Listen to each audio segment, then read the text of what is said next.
Awesome. We're going to talk about push hands, give you a little introduction of what it is, and then in the subsequent videos you'll see single hands introduction and Peng Li Jian introduction. Later on we'll do the other types of push hands as well, as there are a few, but I wanted to take a minute to talk a little bit about what push hands is for, why you do it, why it's important, and what you should get from it. So push hands is the transition step between single practice and practicing against an opponent is the best way to describe it. It's a stepping stone progression pattern to being able to apply Tai Chi in a martial situation. So it's a very prescribed way to learn it. You start with single hands, you go to Peng Li Jian, changing hands, floating step changing hands, Dali diagonals, and then martial freestyle applications. And the reason for that is because each part of push hands teaches you how to apply the theories that you're learning in the form to a partner who's resisting you, how to follow your opponent's intention, how to not have your own intention. It teaches you how to feel. So in Tai Chi, my teacher would call it power hearing. In Chinese, it's Tingjing, which translates to technically listening energy. But if you wanted to hear it described in plain English, it's feeling.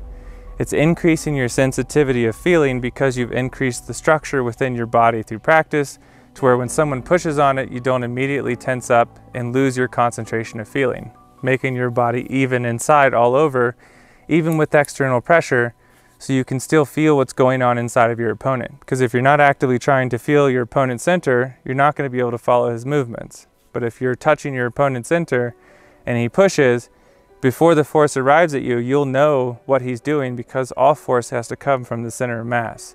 So when you learn to be sensitive enough to feel your opponent's center, you can then follow and redirect his force and apply it back to him. In Tai Chi, we don't have any of our own intention. Once the push hand starts, it's supposed to be all feeling and following your opponent.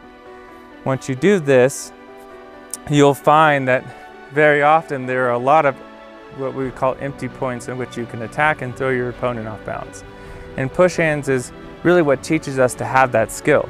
And that's why we start with single hands and learning to follow our opponent without just using our arm, to use the waist to follow the opponent, to follow the opponent's force before it actually arrives and you're resisting it.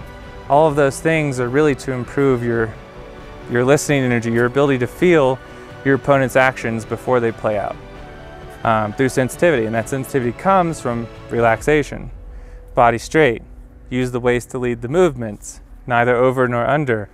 Basically, you're not creating a tense sensation within your body or any stuck point within your body from creating a right angle or using your muscles, and everywhere feels even. So when the slightest feather drops, you can feel it. So the more ordered your body becomes through the practice of push hands and your opponent putting pressure on you and the practice of the form, the higher improvement you're going to see in your ability to feel what's going on in your opponent, and the easier it's going to become to apply the theories and ideas you've learned to your opponent. Without that, you're really just moving your arms around and using external movements and pressures to move your opponent around with your own intention.